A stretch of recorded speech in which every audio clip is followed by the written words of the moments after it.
Hello, church family. It's Pastor Luke, and I am back with this week's big question. And here it is: can I trust my conscience? You know that nagging little voice at the back of your mind? That warning bell that sounds off when you do something you know you're not supposed to do? Like that sense of guilt you have when you return your friend's truck without topping off the gas.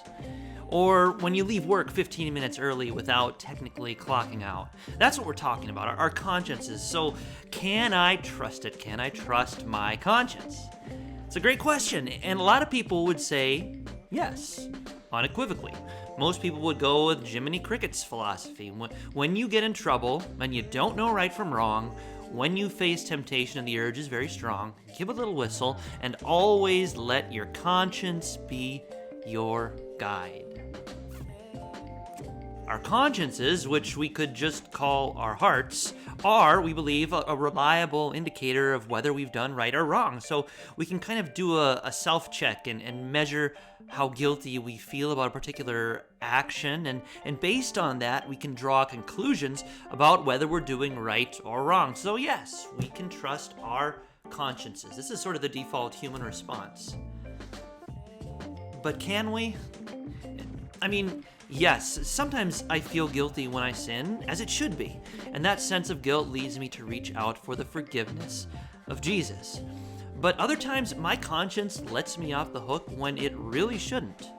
Maybe I'm just too tired or too angry to care, and I don't feel bad even when I should. Likewise, sometimes I feel guilty when I've done nothing wrong, even if it's not my fault, right? False guilt is a real thing, like the mother who blames herself for the rest of her life for her child's life decisions. This happens. So while there are times when my conscience is helpful, there are other times when it's not, and in fact, it's harmful. The Apostle Paul says as much in Romans 2:14. They, meaning the Gentiles, they show that the work of the law is written on their hearts, while their conscience also bears witness, and their conflicting thoughts accuse or even excuse them, right? Our conflicting thoughts, sometimes they accuse us, sometimes they excuse us. God's call for the Christian, then, is not to look inside of ourselves, but outside of ourselves, extra nos, to Jesus. When we look inward, we'll only discover the problem, no matter how deep we drill. For the solution, we have to look outside of ourselves, somewhere other than our own consciences, to hear an authoritative, reliable word. In other words, we need to look to God. 1 John 3:19 says, "By this we shall know that we are of the truth and reassure our hearts before Him. For whenever our heart condemns us, God is greater than our heart and He knows everything." See, God knows something that our hearts don't. He knows we're great sinners, but He knows we have an even greater Savior.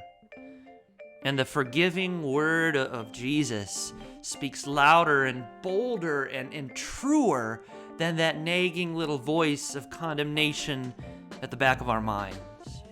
And if we trust and believe in Jesus, only then can we have a clear conscience and full confidence before God.